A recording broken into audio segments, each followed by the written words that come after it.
Call NinjaTV, thanks. Call NinjaTV, hello po, thanks po. Alright mga kaibigan, usapang halalan po tayo, no? Pakinggan po natin ang hearing sa Senado, no? Paano na-trace ng NBI itong si Ricardo Argana at yung kanyang grupo, no? Si Ricardo Argana po, no, para po dun sa mga hindi pa nakakalam, siya po yung naglabas ng laptop ng SMARTMATIC. Isa po siyang empleyado ng SMARTMATIC at syempre sa ngayon po ay terminated na. Okay, kasalukuyan po siyang at large at kasalukuyan din po ang investigasyon ng NBI para matrace at mapanagot yung kanyang mga kasamahan. Alright, so wag na natin patagalin. Pakinggan po natin ang hearing sa Senado. Papaano hinimay ng NBI itong mga ano ba tawag dito sa mga to?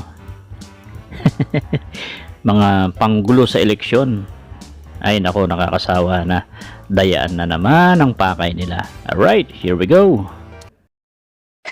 Do solemnly swear to tell the truth, the whole truth, and nothing but the truth in this proceeding. Thank you. You may all sit down.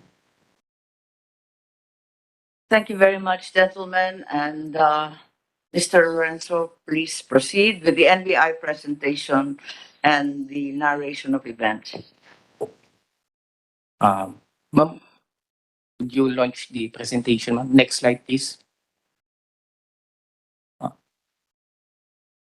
Let me run through the timeline of events, ma'am. As I've mentioned, Madam Chair, just for us to be on the same page.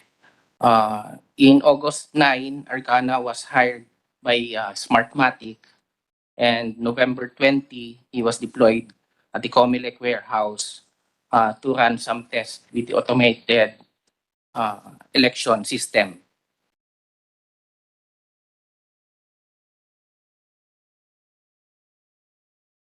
And on December 28 to January 2 of 22, our SMARTMATIC already detected some unusual behavior as to their logs or the traffic in their system.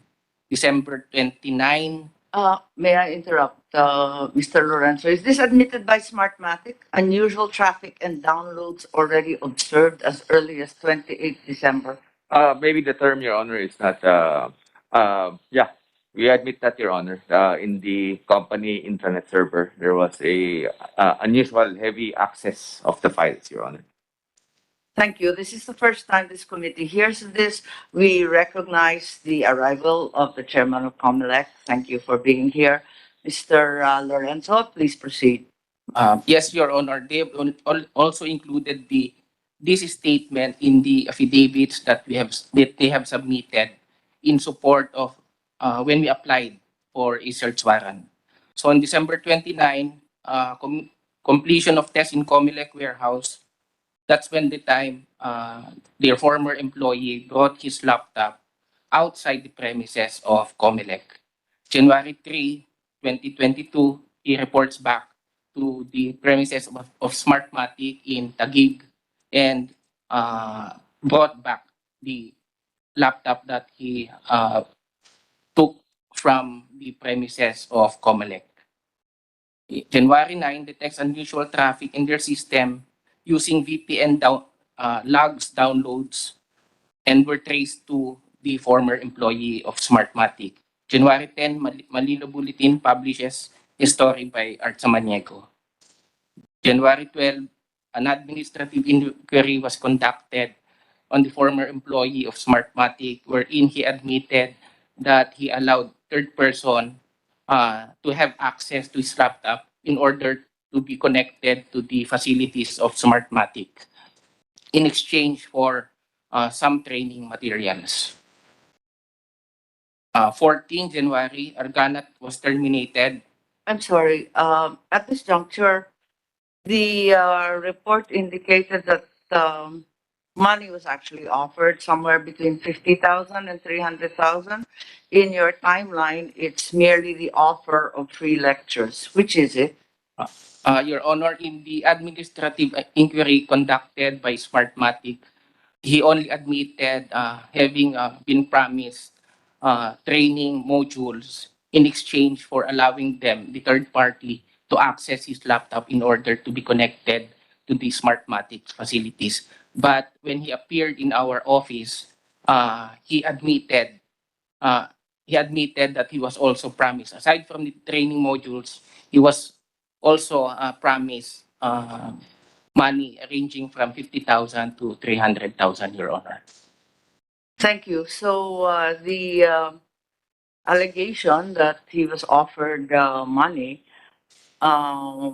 was after this administrative inquiry. Is that correct? Yeah, that's correct, Madam Chair. Thanks. Okay. So on January 15, NBI conducted ocular inspection of Comelec warehouse. We focus our inspection at the time on the physical facility, Your Honor, and on the we conducted security assessment. On January 16, the XOX sent another email threatening to send the files that it allegedly obtained networks to Congress and the media. January 19, XOX makes a Facebook group, uploads pictures of files allegedly taken from SMARTMATIC. January 28, XOX sends another email demanding that the former talk privately and threatening to release the public the worst documents and files SMARTMATIC chooses, but SMARTMATIC chooses not to speak with the group. February 2, Argana, the former employee, goes to NBI CCD office. That was the time when he admitted being promised monetary consideration in exchange for the access. March 8, NBI CCD conducted forensic imaging on the surrendered laptop of the former employee. 23 March, XOX makes second Facebook group. 26, XSOX makes third Facebook group. April 3, malinis na halalan 22. May I just request that the next slides referring to the incidents being narrated by Mr. Lorenzo be uploaded? Narito pa rin tayo sa unang pahina. Ayun, Sorry. sa Abril na. Okay, kailan yung search warrant? Hindi, wag muna yung search warrant. Kailan yung affidavit in-execute? On February 2 of 2022, Your Honor. Okay, kasi interview lang na nakatakda rito eh. Okay, ang alam natin, February 2 ang date nung sinumpaang salaysay, di ba? Yeah, tama po yun, Your Honor. And April 3, malinis na halalan 2022, which is also the Facebook group of XSOX, was published. April 15, SSOX makes a fourth Facebook group. 10, NBI serves the search warrant is subject of Argana's residence. April 12, we filed charges against Argana for illegal access under Cybercrime Prevention Act of 2012, Your Honor. Next slide, please.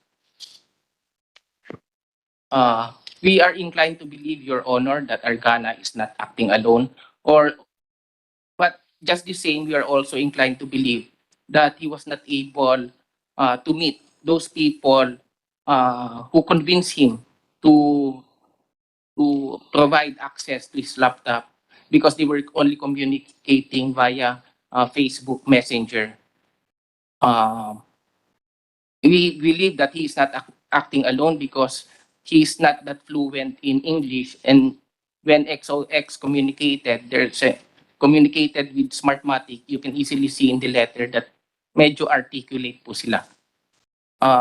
And SMARTMATIC was able to retrieve 722 logins within 6 days, meaning it will be physically impossible for the former employee to navigate the controlled environment and controlled environment for 726 times in a matter of 6 days. That's why we believe he is not acting alone, Your Honor.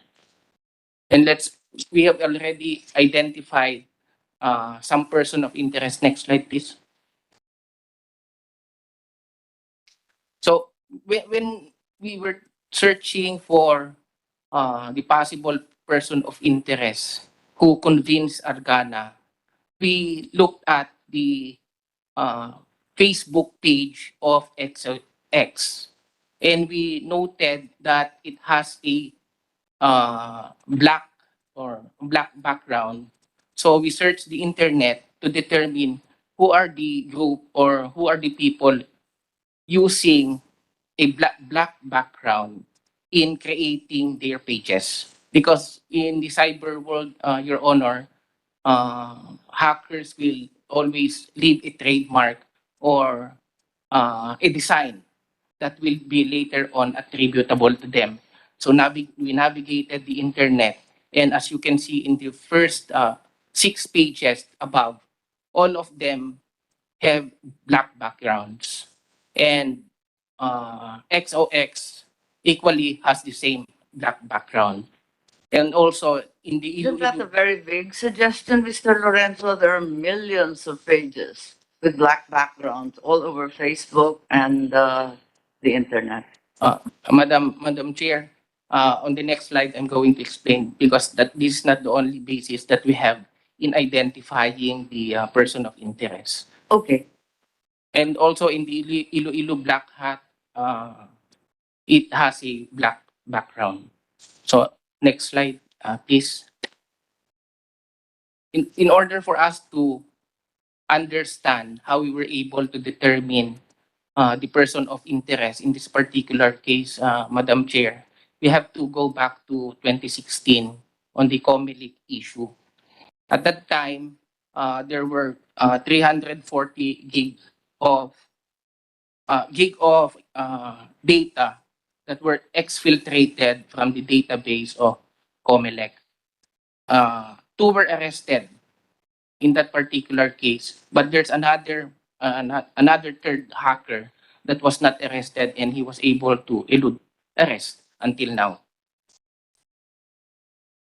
The third hacker packaged himself as a supporter of to protect votes of candidates. And let's go move forward to 2018, Your Honor. After the third hacker left Manila, he went to Iloilo. And in 2018, there were massive defacement of government and private websites in Iloilo. And the one who claimed responsibility is the Iloilo Black Hats. Again, if you're going to notice, the background of Iloilo Black Hat is also black. And the Anonymous Philippines, who claims responsibility to the 2016 Comelec, has also a black background. And at that time, in the Iloilo incident, they even hacked into the system of hospitals and exfiltrated patients' list, including the name, nature of illnesses, and they converted it into plain text and uploaded it for the public to have access. So at that time, Madam Chair, pagka-clinic mo lang yung link na provide nila, makikita mo na ho kung sino may sakit, sino may cancer, sino mang HIV, everything. And that precise time, Madam Chair, there was a group established a security business offering their services to the government and at the same time to private entities to serve as a penetration tester, vulnerability assessment. Those are the services that they have offered at that precise time. And with this SOX, again, ma'am, they are claiming that according to the report of Art Samaniego, they have claimed to have exfiltrated 60 gig of information, 60 gigabytes, where in fact, when we compared it with the logs provided by SMARTMATIC, the former employee was only able to exfiltrate or download 40 gig of information. That's precisely why even if XOX are threatening SMARTMATIC and even uploading comments threatening the public that they're going to expose or upload sensitive information, until now, ma'am, they have failed to fulfill their threat.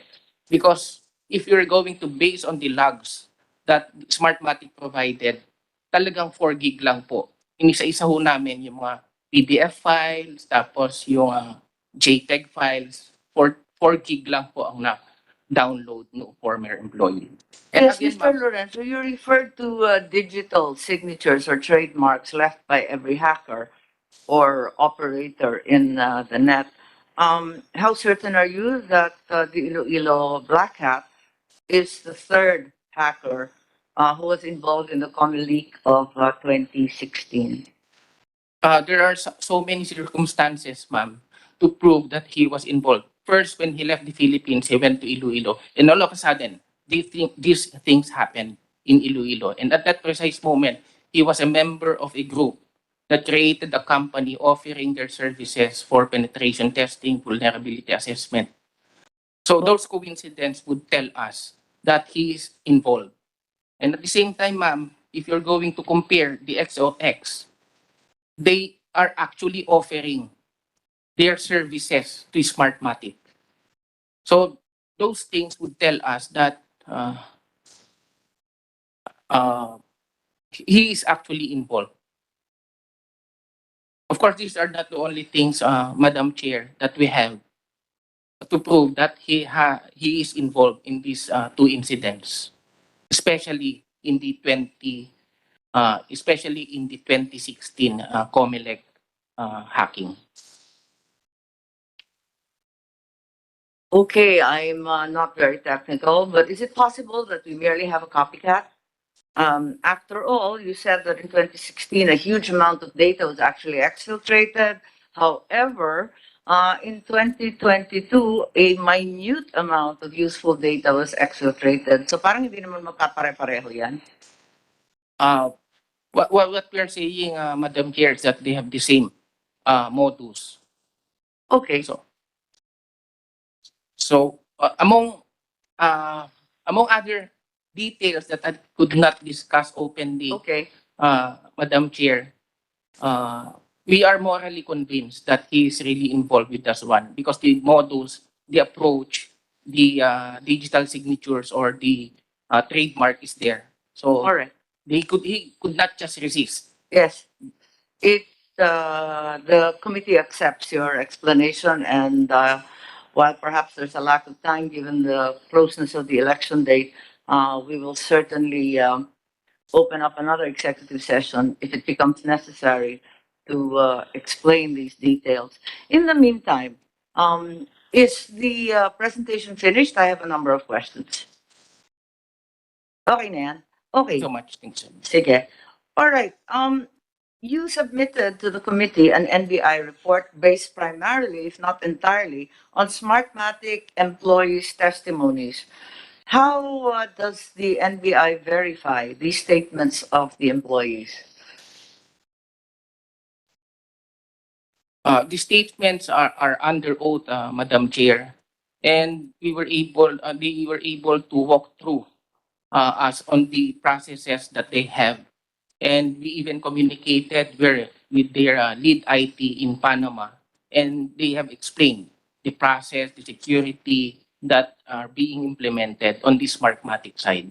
And of course, Your Honor, Wouldn't SMARTMATIC be considered a conflicted source of information? Shouldn't we make an effort to find other sources of information, further testimony, other evidence? ma'am, we also conducted, we attempted to extract other information, outside information from SMARTMATIC. For example, if XOX is claiming that they have Pero sabi exfiltrated. mo, from SMARTMATIC pa rin. Wala ba kayong ibang ebidensya? Ma'am, ang ano lang namin, tinitingnan lang namin as if we had indicated in the report tiningnan ho din namin yung mga cyber operators at the same time, those artifacts floating over the internet. In fact, the ICT, Colonel Araw-Araw, also provided us all those artifacts that they have collected. Okay. And we also did our collection works, your Madam Chair, just to get information outside Smartmatic, offline and online. But we must we must believe the explanation of Smartmatic, and at the same time, they were able to explain their facilities with us.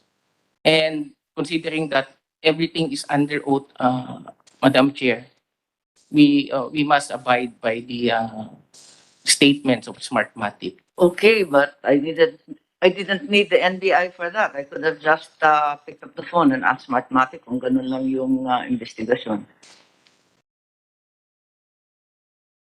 Anyway, this incident has been reported many months ago, and as early as February 2, we were in possession of a sworn affidavit with a complete interview by your officers of Mr. Argana. Why did it take the NBI more than 2 months to obtain and execute a search warrant for Mr. Argana's residence, thereby resulting, predictably enough, in his absence and a virtual clean out of the premises? Your Honor, considering that some witnesses are in Panama and the challenge in traveling to the Philippines, we have to hurdle that. We have to align the schedule of the judge where we are applying for the search warrant. Di ba And- probable cause lang naman para mag-investiga? Para sa search warrant, hindi naman kailangan ng 10,000 na testigo mula sa kasulok-sulukan ng mundo. Madam Chair, we have attempted to apply for a search warrant in the absence of the one who extracted all the logs.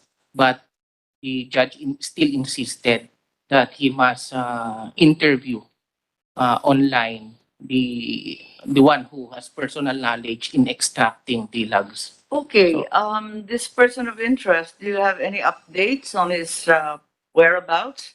Has the Bureau of Immigration indicated that he has left the country, for example? Is there a record? Madam Chair, hindi pa ho siya umaalis. Hindi pa siya May- may- umaalis, hindi pa. nagtatago pa lang sa Pilipinas. Okay. May sinasabi rin tungkol sa laptop, sinoli daw, pero encrypted, kaya hindi na mabasa. Tama ba yun? That's correct, Madam Chair. We have imaged the laptop and we tried to use our tools to extract the information. But when he returned the laptop, it's already encrypted, Your Honor. Okay. We are now apprised of 720 counts of illegal access and 1 count of data interference. Is that correct? We have already filed the case for illegal access, Madam Chair, Okay. and we are about to file for systems interference within this week, Your Honor. It's not data interference, it's systems interference. Is that a different issue? Data interference Kasi yun ang systems. nakasulat eh. May pinagkaiba ba yung data interference at saka systems interference? May I consult Attorney Panotes on the definition of terms, Madam Chair? Good morning, Madam Chair. Yes, good morning. You recognize Mr. Panotes. As Madam Chair, data interference refers to the reckless or intentional alteration of digital files, Okay. whereas systems interference refers to alteration of a system in such a way as would render it unusable or damaged. In this case, we recommended the filing of data interference because I believe the computer itself would still be usable if it would be installed with a different hard drive or a different OS, for example, That's but the files itself were rendered unreadable because of the actions of Mr. Argana. Yes, that's right. That's what I have in my dossier, data interference, not systems interference.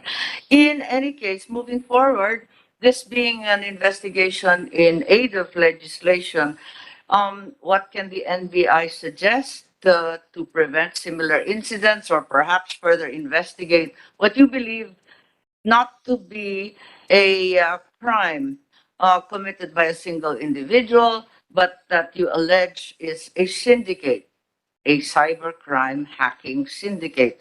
You already mentioned the fact that it took you forever to get a search warrant, and you had to produce copious amounts of evidence.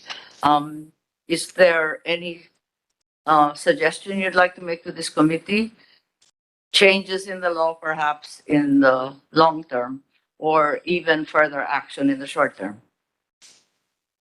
Uh, Madam Chair, we have challenges in identifying commercial courts and cyber courts because there are limited of them. If Mhm. the Congress or Senate can influence the Supreme Court to appoint more judges to handle cybercrime cases, the law enforcement will be very appreciative of that, Madam Chair. Yes, we worry about the word influence, but certainly we understand the direction of your suggestion. Thank you, Mr. Lorenzo. Thank you, Madam Chair.